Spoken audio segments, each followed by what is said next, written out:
কাটিগড়ৰ চেউটি গাঁৱৰ পথৰ দুৰৱস্থা বিধ্বস্ত পথে জলাকলা খুৱাইছে গাঁওবাসীক নো ৰোড নো ভোট শ্লোগানেৰে গাঁওবাসীয়ে সাব্যস্ত কৰিছে প্ৰতিবাদ নিৰ্বাচনত ভোট বৰ্জনৰ সিদ্ধান্ত গ্ৰহণ কৰিছে গাঁওবাসীয়ে আৰু বাৰে বাৰে আবেদন কৰিও লাভ নকৰিলে পথছোৱা যাৰ বাবে নিৰ্বাচনৰ পূৰ্বে ক্ষোভ উচাৰিছে ৰাইজে দৃশ্যাংশই মুহূৰ্তত দেখুৱাইছো কাটিগড়ৰ চেউটি গাঁৱৰ পথৰ এয়া দুৰৱস্থা যাৰ ফলত ৰাইজে সাব্যস্ত কৰিছে প্ৰতিবাদ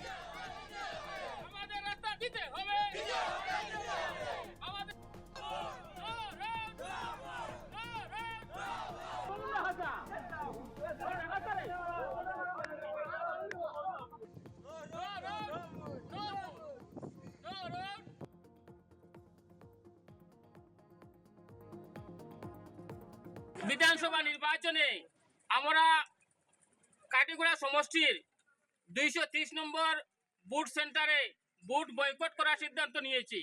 কারণ হলো প্রায় স্বাধীনতার পর থেকে আমাদের এই গ্রাম্য রাস্তাটি কোনো মন্ত্রী বিধায়ক চোখে দেখেন নাই। বুথ আসে, বুথ চলে যায়, কিন্তু প্রতিশ্রুতি শুধু প্রতিশ্রুতি থেকে যায়। তাই এবারে নির্বাচনে আমরা এই গ্রামের হিন্দু মুসলিম উভয় সম্প্রদায়ের মানুষ মিলে ভোটার মিলে আমরা সিদ্ধান্তে উপনীত হয়েছি যে এইবারে ভোটে আমরা ভোট দেব না।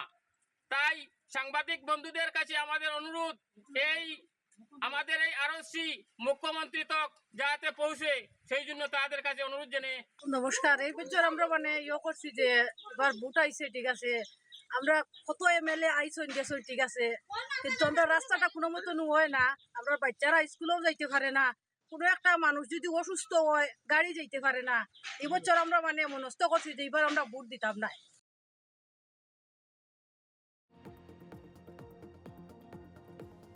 কাটিগড়ৰ চেউটি গাঁৱৰ পথৰ দুৰৱস্থা বিধ্বস্ত পথে জলাকলা খুৱাইছে গাঁওবাসীক নো ৰোড নো ভোট শ্লোগানেৰে গাঁওবাসীয়ে সাব্যস্ত কৰিছে প্ৰতিবাদ নিৰ্বাচনত ভোট বৰ্জনৰ সিদ্ধান্ত গ্ৰহণ কৰিছে গাঁওবাসীয়ে আৰু বাৰে বাৰে আবেদন কৰিও লাভ নকৰিলে পথছোৱা যাৰ বাবে নিৰ্বাচনৰ পূৰ্বে ক্ষোভ উচাৰিছে ৰাইজে দৃশ্যাংশই মুহূৰ্তত দেখুৱাইছো কাটিগড়ৰ চেউটি গাঁৱৰ পথৰ এয়া দুৰৱস্থা যাৰ ফলত ৰাইজে সাব্যস্ত কৰিছে প্ৰতিবাদ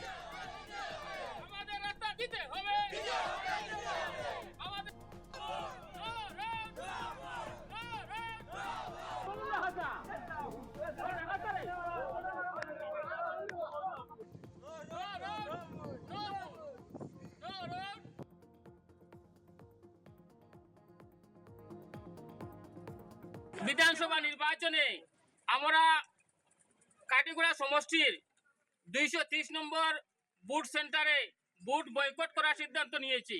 কারণ হলো প্রায় স্বাধীনতার পর থেকে আমাদের এই গ্রাম্য রাস্তাটি কোনো মন্ত্রী বিধায়ক চোখে দেখেন নাই। বুথ আসে, বুথ চলে যায়, কিন্তু প্রতিশ্রুতি শুধু প্রতিশ্রুতি থেকে যায়। তাই এবারে নির্বাচনে আমরা এই গ্রামের হিন্দু মুসলিম উভয় সম্প্রদায়ের মানুষ মিলে ভোটার মিলে আমরা সিদ্ধান্তে উপনীত হয়েছি যে এইবারে ভোটে আমরা ভোট দেব না।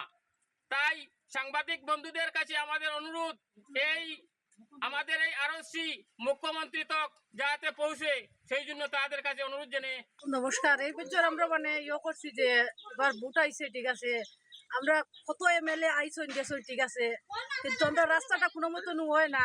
আমরা বাচ্চারা স্কুলেও যাইতে পারে না, কোনো একটা মানুষ যদি অসুস্থ হয় গাড়ি যাইতে পারে না। এবছর আমরা মনস্থ করছি যে এবার আমরা ভোট দিতাম না।